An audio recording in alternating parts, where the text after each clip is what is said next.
และสำหรับเพื่อนๆที่ชอบเล่นเกมหลาย ID หรือว่าฟาร์มแบบ AFK นะครับบางครั้งมือถือหรือคอมของเราเนี่ยต้องใช้ทำหลายอย่างและการเปิดเกมนานๆก็ทำให้เครื่องแหลกแบตหมดเร็วแล้วก็ใช้พื้นที่เยอะช่วงนี้ผมเลยลองใช้ LD Cloud ซึ่งเป็นเหมือน Cloud Phone ที่สามารถเล่นเกมได้ตลอดเวลา 24 ชั่วโมงแม้ว่าคุณจะปิดแอปล็อกหน้าจอหรือปิดคอมเกมก็ยังทำงานต่ออยู่บนคลาวด์สามารถเปิดได้หลายเครื่องพร้อมกันแล้วก็ควบคุมจาก PC หรือเบราว์เซอร์มือถือได้ง่ายๆซึ่งช่วยมากสำหรับคนที่ฟาร์มหรือเล่นหลาย ID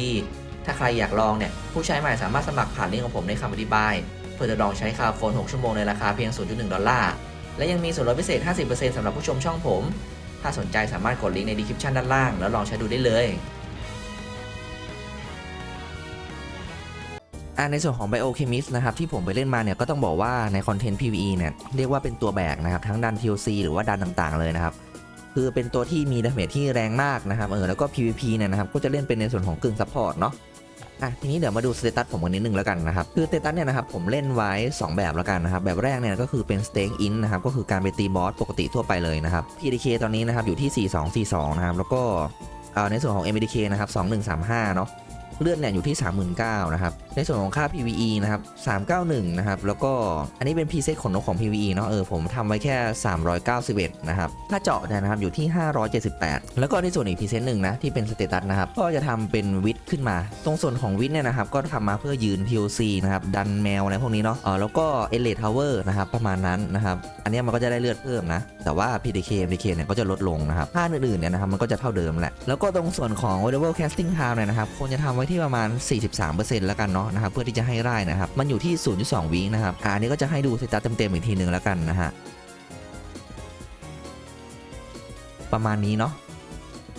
ถัดมาก็คือการอัพสกิลเนาะนะครับในส่วนของ Preset Merchant เนี่ยนะครับก็อะไรก็ได้นะให้มันครบ40แต้มนะครับอันนี้จะเป็นปรุงยานะครับ Learning นะครับแล้วก็ Exit Terror Demonstration Water Gradient เนี่ยอย่างละ5นะครับManisphere ด้วยนะครับจะมี Hammer Adversary นะครับที่เพิ่ม PDK 30 หน่วยนะครับอัพเต็มไปเลยนะแล้วก็ในส่วนของ Exit Demonstration นะครับ Unstable Research นะครับแล้วก็ Card Butt เนี่ยนะครับน่าจะอัพเต็มก่อนนะจริงๆก็จะเป็น Exit แล้วก็ Card Butt เนี่ยนะครับอัพเต็มก่อนนะครับแล้วก็มา Unstable Research เพื่อที่จะให้ความแรงเนี่ยนะครับมันทะลุเกณฑ์ 100% ไปแล้วกันเนาะนะครับอาจจะมีแบบเหวี่ยงไปเหวี่ยงมานะครับแล้วก็จะมี Biocanability นะครับ3นะครับอันนี้อัพเอาไว้เพื่อลงดันอะไรพวกนี้เนาะมันใช้ได้ตีบอสก็ใช้ได้นะครับแต่ผมจะเอาไว้3นะครับคือมันจะเพิ่มคุณสมบัติของเซตัสเนี่ยนะครับ16ข้อเสียของมันก็คือมันวางติดพื้นเนาะเวลาที่มันไปเล่นเนี่ยนะครับมันอาจจะเรียกว่าลำบากสักนิดนึงนะครับเราเล่นดันที่มันต้องวิ่งนะครับหรือว่าบอสที่มันต้องวิ่งอะไรเงี้ยเนาะก็หาจังหวะวางดีๆแล้วกันนะครับแล้วก็เฮลแพน1นะครับแล้วก็อันนี้สกิลที่สำคัญมากๆนะ Advanced Hammer Axe Mastery เนี่ยนะครับควรจะอยู่ที่ 20% เลยหรือว่าอัพให้มันเต็มไปเลยนะครับถ้าเกิดว่ามี point skill เพิ่มนะครับแล้วก็ทีเนี้ยที่เหลือเนี่ยนะครับอีก4แต้มเนาะถ้าเกิดว่าอัพนี้เต็มก็จะเป็น36 job ใช่ไหมคุณจะเอา Frozen Poison นะครับหรือว่าจะเอา Hell Pan เนี่ยนะครับทำให้ตัวเองถึกก็ได้นะครับผมแนะนำเป็น Hell Pan นะถ้าเกิดว่าคุณจะอัพเต็มแล้วก็ไปทำเรียกว่าไปทำ MDK นะครับจากการยัดสมุดยัดการ์ดนะครับอัพอินอะไรพวกนี้มันก็จะได้ MDK นะครับทำให้เวลาที่เราต้องการฮิลเนี่ยนะครับมันจะติดตัวมากกว่าเนาะถ้าเกิดว่าคุณจะเล่นเป็นแบบให้มันถึกลงดันนะเนาะอันนี้ก็เป็นตัวช่วยที่ดีกว่า Biocanability แล้วกันนะในมุมมองผมนะครับเพราะว่าคุณวิ่งหลบสกิลอะไรเงี้ยนะครับมันก็ยังฮิลคุณอยู่นะครับส่วนถ้าเกิดว่าคุณอยากได้ดาเมจจ๋าๆไปเลยเนี่ยนะครับผมเคยลองเทส Colossal Research เนี่ยนะครับในการปาบอสนะครับอัพ1กับอัพเต็มเนี่ยนะครับต่างกันเยอะมากนะครับถ้าเกิดว่าคุณอยากได้ดาเมจเนี่ยตัวนี้ก็เป็นตัวที่จำเป็นเหมือนกันนะครับซึ่งมันก็ต้องเลือกเนาะระหว่างถึกนะครับกับแรงนะครับเป็น2อย่าง2ช้อยแล้วกันนะครับอันนี้ก็จะเป็นพิเศษของการล่าบอสนะครับก็ได้นะครับหรือว่าเป็นในส่วนของการลงดันนะครับถ้าเกิดว่าคุณอยากจะแบ่งพิเศษเป็นซัพพอร์ตกับดาเมจแบบนั้นก็ได้เหมือนกันนะก็คือไอ้พิเศษเนี่ยนะครับคุณก็แค่มาอัพโคโลเซลรีเสิร์ชนะครับให้มันเต็ม5ใบเท่านั้นเองนะครับแล้วเวลาที่คุณเล่นเนี่ยนะครับคุณก็ถอด Biocanability ออกนะครับแล้วคุณก็เอาอันเนี้ยไปปาดาเมจที่มันเป็นบอสข้างนอกหรือว่าอะไรอย่างเงี้ยที่มันไม่ต้องใช้เรื่องความถึกนะครับถัดมาเนี่ยนะครับก็เป็นเรื่องของสวมใส่แต่ผมว่าทุกคนน่าจะรู้เรื่องของเซตกันอยู่แล้วว่าทีนี้ผมจะบอกว่าความสำคัญของการรีไฟล์12กับ15เนี่ยนะครับดาเมจคุณขึ้นเยอะมากถ้าเป็นไปได้นะครับอัลเคมิสควรจะมีอาวุธที่บวก15นะครับซึ่งทุกคนก็อยากได้กันอยู่แล้วใช่ปะถ้าเกิดว่าใครบวก10อยู่เนี่ยพยายามบวก12ขึ้นมาให้ได้นะครับมันจะได้พีระเมดบวก15%แล้วโลกจะเปลี่ยนอีกทีนึงตอนที่คุณตีบวก15ติดนะครับอันนี้ก็จะใช้เป็นโคโรเซียนเนาะอันนี้ผมใช้เป็นวาคารี่นะครับแล้วก็อันนี้แน่นอนนะครับก็คือเป็นเซตทรายนะครับประดับนะครับก็เป็นเนโรหรือว่าเป็นประดับสเต็งของออกลอดได้เลยนะฮะถัดมาเนี่ยนะครับมาอยู่ในส่วนของการ์ดนิดนึงนะอันนี้พรีเซตของการ์ดอาวุธเนี่ยนะครับก็ขนาดเผาท่าตามที่ทุกคนมีนะในส่วนของโล่นะครับก็จะเป็น เมกาโลดอนนะครับ3 ดาวนะเนี่ยมันเป็นการที่สามารถหาซื้อได้อยู่แล้วอะคือมันมีเหลือทุกรอบนะครับก็จะใส่เพื่อที่เอาสเต็งบวก3นะครับแล้วก็เมสพีนะครับอันนี้ก็จะเป็นพิกกี้เนาะมัฟเนี่ยแนะนำเป็นกันธาตุนะครับแล้วก็รองเท้าเนี่ยนะครับก็ผมจะใส่เป็นเวอร์ลิตนะครับแล้วก็มีการ์ดแจกมาเป็นมูลเนาะอันนี้ก็จะเป็นสเต็มวอร์มนะครับปกติอันนี้ก็เป็นการ์ดแคมป์นะครับออฟแมวนะครับสำหรับใครที่หาเนี่ยพยายามหามีรีบูนให้ได้ก่อนนะครับแล้วก็สำหรับ PVE เนี่ยก็จะเป็น Superior PDK นะครับในส่วนหัวนะมันจะมี Superior PDK นะครับแล้วก็จะมี PVE นะเนาะพยายามหา PVE ให้ได้ละกันนะฮะส่วนปากเนี่ยนะครับก็จะเป็น PVE เหมือนกันเนาะแต่ว่าผมยังไม่มีนะครับ2 อันล่างเนี่ยนะครับก็จะเป็น Superior PDK นะครับถ้าใครยังหาไม่ได้นะพยายามหาสเต็งนะอันนี้จะเป็นที่คอสตูมนะครับถ้าเกิดว่าเป็น PVE นะครับผมแนะนำว่าใส่เป็น PVE จะดีกว่าเนาะนะครับรองเท้าเนี่ยพยายามทำให้มันเป็นสเต็ง3 ช่องนะครับถ้าทำได้นะแล้วก็ตรงส่วนเนี้ยสามารถที่จะใส่เป็นอิน3 ช่องได้นะแบบเนี้ยอินนะครับหรือว่าคุณจะใส่เป็นในส่วนของ Vitality Boost ก็ได้นะครับเพื่อที่จะเอาแม็กเลือดนะแต่ถ้าเกิดว่าอยากจะได้ความแรงของ Hellcat เนี่ยนะครับก็ใส่เป็นอิน3 ช่องได้เลยนะฮะในส่วนของขนนกนะครับผมก็จะเล่นเป็นขนนกเป็นสีแดงนะครับ1 ม่วงปกติแต่ว่าคือผมจะแยกพรีเซต PVE กับ PVP เลยนะครับผมจะไม่ได้รวมนะครับเพียงแต่ว่าอันเนี้ยขนนกวิธีการใส่ของผมคือผมจะเอาไลท์เทียนะครับมาใส่เพื่อที่จะเอาในส่วนของ T damage M damage นะครับซึ่งปกติแล้วเนี่ยเขาจะใส่เป็นทรูทกันนะครับอันเนี้ยในช่วงแรกทรูทมันอาจจะแพงนิดนึงแต่พอช่วงหลังๆเขาจะเริ่มเปลี่ยนเป็นทรูทนะครับแล้วก็ในส่วนของไลท์เทียเนี่ยนะครับมันให้ผลเดียวกันแหละก็คือมันให้ P damage M damage 0.44 ตรงนี้เนาะตรงเนี้ยผมก็เลยคิดว่ายังไงขนขาวว่าเราต้องทำอยู่แล้วใช่ปะเราเอามาใส่แทนทรูทได้นะครับแล้วเราทำแบบนี้ก็ได้เนาะใส่เป็นวิดเข้าไปนะครับใส่เป็นวิดเข้าไปแล้วก็ใส่เป็นในส่วนของไลท์นะครับแทนทรูท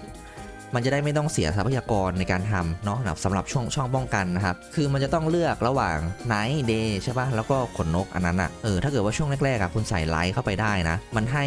ในค่าปกติที่มันเหมือนกันก็คือเป็น PM นั่นแหละส่วนช่องแดงนะครับผมก็ใส่เป็นปกติเลยนะครับก็แนะนำนะครับในส่วนของภาคเนี้ยพยายามใส่สเตตให้มันได้เยอะๆนะครับก็อันนี้ก็ต้องเป็นสเต็งอยู่แล้วแหละมันอาจจะยังเปลี่ยนไม่ได้นะในช่วงนี้นะครับถ้าเกิดว่าแพทมัน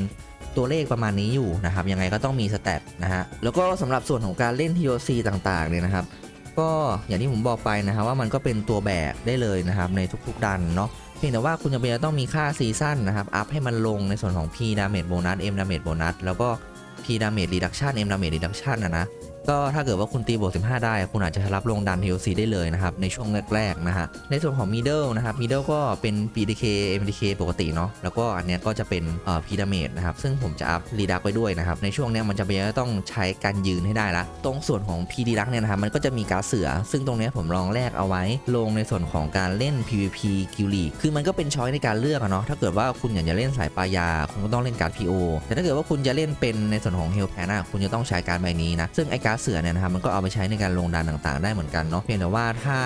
ตรงส่วนอื่นคุณไม่มีอย่างเช่นเลือดอย่างเงี้ยไม่มีวิทหรือไม่มีอะไรเลยมันก็ตายเหมือนกันนะครับเพราะว่าดันมันโหดนะครับถัดมาเนี่ยนะครับก็เป็น equip ของเมาส์นะครับมันก็จะได้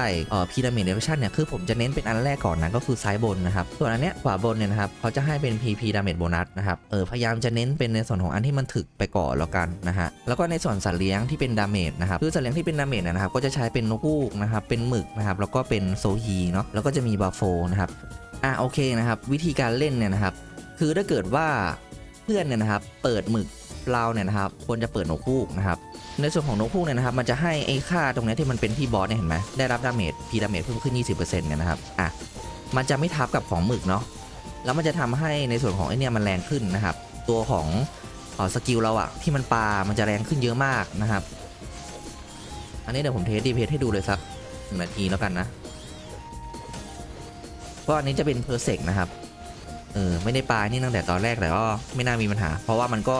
เฉลี่ยมันก็จะใกล้ๆกันอยู่แล้วนะครับเวลาที่ผมเทส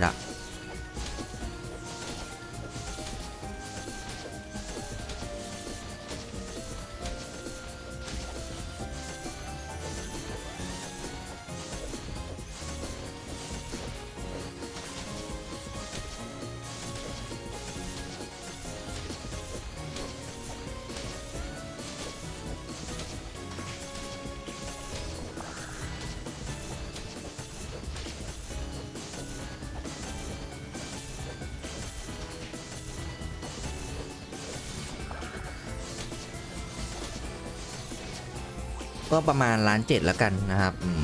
ซึ่งอย่างที่บอกไปว่าหมึกกับนกพุ่งเนี่ยควรจะใช้งานสลับกันกับเพื่อนในปาร์ตี้เนาะ โอเคนะครับแล้วก็ถัดมาก็คือเป็นในส่วนของพรีเซตของการเล่น PVP แล้วกันนะครับผมลองเล่นทั้งในส่วนของ Guild League แล้วก็ Dimension Door แล้วนะครับการเล่น Hellpant เนี่ยนะครับต้องบอกว่าเป็นอะไรที่ถ้าคุณเก่งกว่านะครับหรือว่าของคุณดีฝั่งของข้ามเนี่ยคือคุณจะเล่นได้อะแต่อันเนี้ยในมุมมองของผมนะมันเป็นตัว Support นะครับมากกว่าตัว Damage นะครับแต่ถามว่าทีมเนี่ยนะครับจำเป็นจะต้องมีไหมนะครับหรือว่าในส่วนของ Guild League จำเป็นจะต้องมีไหมก็ควรจะมีนะครับแต่ถ้าเกิดว่าพูดถึงอาชีพที่อยากจะเป็น Damage ใน PVP เนี่ยนะครับอัลเคมิสเนี่ยนะครับยังไม่ใช่นะครับโอเคนะครับอันนี้ก็จะเป็นพรีเซตของการเล่น PVP ของผมเนาะผมจะอัพเป็นวิดอินนะครับจะเป็นวิดอินนะครับแล้วก็จะมีเลือดอยู่ที่ 45,000 MDK อยู่ที่ 2752นะครับ PDK อยู่ที่ 2231แต่ว่าตรงส่วนนี้ก็จะไม่ได้ปาแล้วเนาะก็จะไปดูที่ MDK มากกว่านะครับแล้วก็ค่า PVP เนี่ยอยู่ที่710นะครับ PP Reduct เนาะแล้วก็ PP โบนัสเนี่ย580ส่วนสกิลเนี่ยนะครับอันด้านของเมอร์ชาร์เนี่ยก็เหมือนเดิมเนาะอะไรก็ได้นะครับแล้วก็อันนี้จะเป็นเราจะอัพเคลือบเข้ามาแล้วนะครับสำหรับ2สกิลนี้นะ Chemistry Armor กับWeapon นะครับแล้วก็จะมี Exit Terror อยู่ที่5 Demonstration อยู่ที่5นะครับ Hammer X Battery นะครับปรุงยาเนาะ Learning Potion นะครับ Marine Sphere นะครับแล้วก็อันนี้จะเป็น Bio นะครับกับ Hellpant เต็มนะครับแล้วก็มีคาร์ดบัตนะครับMendacola Howling นะแล้วก็จะเป็นเคลือบนะเคลือบผมจะเอาไว้1นะครับแล้วก็ Lab Accident 1นะครับก็คือเอาไว้กระโดดเนาะตรงส่วนสกิลกระโดดเนี่ยผมไม่มั่นใจว่าบั๊กหรือเปล่านะอันนี้จะบอกนิดนึงนะครับก็คือผมจะใส่การ์ดเป็นในส่วนของการ์ดโปลลิ่งด้วยนะครับโปลลิ่งเหลืองอย่างเงี้ยเนาะแล้วเวลาที่มันกดเนี่ยนะครับบางทีเนี่ยนะครับเห็นไหมเนี่ยคือผมกดแล้วนะมันไม่ใช้นะคุณดูดิมันไม่ใช้นะครับคือเพื่อนๆเนี่ยเวลาตั้งเนี่ยอาจจะต้องแบบออกแล้วเข้าใหม่นิดนึงนะครับมันถึงจะใช้ได้นี่นะหลังจากที่ผมออกแล้วเข้าใหม่เนี่ยนะครับมันใช้ได้ละคือถ้าเกิดว่าเล่นพรีเซตการ์ดตามผมอะคือคุณต้องออกแล้วเข้าใหม่นะเวลาที่คุณเปลี่ยนพรีเซตอันเนี้ยพรีเซตของการ์ดเลยแล้วกันนะอันนี้ก็จะเป็นการ์ดตีคนนะครับก็คือจะเป็นเหมืองกับไฮด้านะครับอันนี้ก็จะใส่เป็นเอ็ดการ์ละนะครับเพราะว่าต้องการความถึกนะครับแล้วก็มีการโลดอน1ใบนะครับเพื่อเอาเลือดด้วยนะครับอันนี้เสื้อเนี่ยผมจะใส่เป็นครีมมี่นะครับเมื่อได้รับ PDK เนี่ยมีโอกาส 5% จะทำให้ศัตรูเข้าสถานะเฟียเป็นเวลา1วินะครับใบนี้เป็นใบที่แนะนำนะสำหรับการเล่น PVP นะครับหรือว่าควรจะใส่แบบพวกการ์ดหมีที่มีฟรีดอะไรอย่างเงี้ยอย่างน้อยก็ใส่เป็นพวกนั้นได้นะครับมาร์ฟนี่จริงๆก็ต้องใส่เป็นกันธาตุนะแต่ผมยังไม่มีนะครับยังไม่ได้เลือกด้วยว่าจะใส่เป็นกันธาตุอะไรแต่ว่าตอนนี้เหมือนวิสาจะแรงก็ใส่เป็นกันธาตุวอเตอร์นะครับเผื่อว่าเจอวิสาครับอันนี้จะใส่เป็นเวอร์ริดนะครับแล้วก็เป็นการ์ดมูนเนาะอันนี้จะเป็นโพลิงเหลือง1ใบนะครับที่ผมใส่เนี่ยเพื่อเอาสกิลชาร์จแท็กนะครับแล้วก็เรดนะครับหัวเป็นเอเดอร์วิลโลนะครับกับการ์ดแคมป์เนาะนะครับแล้วก็มีการ์ดคอสตูมบัฟโฟนะครับอันนี้ก็คอสตูมมันจะมี PVP กับ PVE อยู่แล้วเนาะของสวมใส่ก็เป็นแพลนนะก็ในส่วนของโล่นะครับคือผมมองว่าตอนนี้แอดมันเก่งมากเลยก็เลยจะใส่เป็นครีเลตเอาไว้นะครับแล้วก็ความจริงแล้วว่าออฟแมวอยากจะทำเป็นครีเลตด้วยนะครับอันนี้จะใส่เป็นสปินเนาะประดับใส่เป็นโอลีนนะผมลองมาหมดทุกประดับแล้วไม่ว่าจะเป็นสายถึกจ๋าหรือว่าในส่วนของสายที่เป็นสายดาเมจผมว่าประดับโอลีนเนี่ยนะครับน่าจะคุ้มที่สุดละนะครับทีนี้ถ้าเกิดว่าคุณจะเล่นอัลเคมิสอย่างที่บอกนะครับมันเป็นตัวซัพพอร์ตซึ่งหมายความว่าถ้าจะให้คุณยืนชนได้คุณต้องถึกมากๆนะครับมันจะมาจากในส่วนของค่าที่เป็นค่า PVP Damage Reduction นะเนาะที่เป็นตัวเลขนั่นแหละตรงส่วนนั้นถ้าเกิดว่าคุณทำได้เนี่ยมีความจำเป็นที่จะต้องทำมากนะเพราะว่าถ้าไม่ทำเนี่ยนะครับแล้วจะวิ่งเข้าไปหาเขาเนี่ยนะครับหรือว่าเอาตัวเข้าไปแนบเอาตัวเข้าไปแลกแล้วไม่มีค่านี้เลยนะครับไม่มีค่า PVP เลยเนี่ยเป็นไปไม่ได้เลยนะครับที่อัลเคมิสมันจะเล่นได้ดีนะครับแล้วก็สกิลที่จำเป็นต้องใช้ก็คือชาร์จแท็กกับการพุ่งนะครับจำเป็นจะต้องพุ่ง2ทีแล้วก็ในส่วนของออฟแมวนะครับจะเป็นเมจิกบูนเนาะเนี่ยพยายามหาเมจิกบูนให้ได้ก่อนนะครับแล้วก็มัฟเนี่ยนะครับเป็นอินนะครับถ้าเป็นไปได้นะครับอันเนี้ยจะใส่เป็นคีเลตนะก็คือเพื่อกันคีกันแอดนะครับเสื้อเหมือนกันนะถ้าเกิดว่าเป็นไปได้เนี่ยพยายามหาคีเลตก่อนเนาะนะครับเพราะว่าบางทีอาจจะโดนแอดหรือโดนสไนรูดได้นะครับเดี๋ยวจะมีปัญหานะครับในส่วนของคอสตูมเนี่ยครับ PVP ได้ก็ PVP เลยนะครับเป็นค่าที่จำเป็นมากนะฮะส่วนของหูกับปากนะครับแนะนำว่าเป็น PDEF จะดีกว่านะ PDEF ทั้งคู่เนาะแต่นี่ผมมี MDEF กับ PDEF ไงเดี๋ยวพยายามจะหา PDEF อยู่นะครับหัวเนี่ยนะครับก็เป็น PVP เหมือนเดิมนะครับในส่วนของโล่นะครับก็เป็นคีเลตเหมือนกันนะครับอันนี้แนะนำนะค่อนข้างจะแนะนำคีเลตนะฮะแล้วก็ในส่วนของขนนกเนี่ยนะครับวิธีการที่ผมใส่ก็คือผมใส่เป็นเฉลี่ยแล้วกันนะครับขนนกขาวเนี่ยนะครับเฉลี่ยที่ช่องด้านบนก่อนนะครับแล้วก็อันนี้จะทำเป็น2ไว้นะครับตอนแรกทำเป็น2ไว้ทั้งหมดแล้วก็อันนี้ได้ผ นนกมาเพิ่มก็จะทำเป็น3นะครับอย่างที่บอกนะครับว่าเราพยายามจะเน้นค่า PP Damage Reduction เป็นหลักนะครับส่วน Damage Bonus เนี่ยนะครับ PP Damage Bonus เนี่ยทำขึ้นมาได้ก็จะดีเนาะแล้วก็ด้วยความที่มันเป็นสายเวทนะครับก็อาจจะต้องลำบากนิดนึงนะครับในการเปลี่ยนขนนกนะครับสเต็งเป็นอินอย่างเงี้ยแต่ผมเวลาเล่นผมก็ไม่ได้เปลี่ยนนะผมแบบอาจจะเดี๋ยวอนาคตอาจจะต้องทำขึ้นมาใหม่สักเซตหนึ่งถ้าเกิดว่าขนนกมันเหลือมากๆนะเป็นอินไปเลยอันนึงนะครับแล้วก็แถวดำก็ใส่เป็นวิดไปนะครับมีเดิลเนี่ยถ้าเกิดว่าเพื่อนๆขยันเนาะผมมองว่ามาอัพเป็น P Deduct เนี่ยก็ได้นะเราอาจจะถอดตรงนี้ออกนะครับถอดตรงส่วน P Damage Bonus เนี่ยนะครับออกนะครับมาใส่เป็น P Damage Reduction เอาก็ได้นะครับคือถ้าเกิดว่าช่วงแรกเนี่ยมันยังไม่ได้มีอันนี้เยอะมากเนี่ยนะครับมันก็ไม่มีความจำเป็นที่เราจะต้องทำดาเมจไถอะไรขนาดนั้นนะครับเอาถึกแล้ววิ่งเข้าไปดีกว่านะครับในส่วนของสัตว์เลี้ยงเนี่ยนะครับก็จะเน้นเป็นด้วงกับหมูเนาะตรงส่วนนี้มันก็จะทำให้เราเนี่ยนะครับถึกขึ้นนะครับซึ่งความต่างเนี่ยมันก็คิดจากค่าวิทนะครับถ้าเป็นด้วงมันจะคิดจากค่าวิทแต่ถ้าเกิดว่าเป็นหมูมันจะคิดจากค่าอินซึ่งเรามีทั้ง2ค่าอยู่แล้วนะครับตรงส่วนนี้สามารถใช้ทั้ง2ตัวได้เลยนะฮะแล้วก็ในส่วนของโซฮีเนาะจริงๆมันจะเป็นเน้นที่ขั้น9นะครับแต่อาจต้องใช้เวลาในการอัพตัวโซฮีเนี่ยครับจะแช่แข็งศัตรูเนาะอันนี้ก็พยายามที่จะเน้นเป็นตัวแรกก่อนละกันนะครับแล้วก็ในส่วนนี้นะครับก็จะเป็นในส่วนของการที่ผมไปเล่นมาแบบละเอียดนะครับทั้งการเล่น TOC ต่างๆหรือว่าการลงดันต่างๆนะครับที่ต้องบอกว่าคอนเทนต์ PVE เนี่ยนะครับนับว่าคือผมก็เป็นตัวแบกเหมือนกันนะครับแบกดาเมจนะครับแล้วก็ในส่วนของ PVP เนี่ยนะครับเราจะถอยเป็นซัพพอร์ตนะครับมันมีอาชีพที่มันเก่งกว่านั่นแหละนะครับในส่วนของคลิปนี้ก็มีประมาณนี้แล้วกันเนาะถ้าเกิดว่าเห็นว่าเป็นประโยชน์เนี่ยนะครับยังไงฝากกดไลค์ Subscribe แล้วก็สั่นกระดิ่งด้วยนะฮะไปแล้วสวัสดีครับ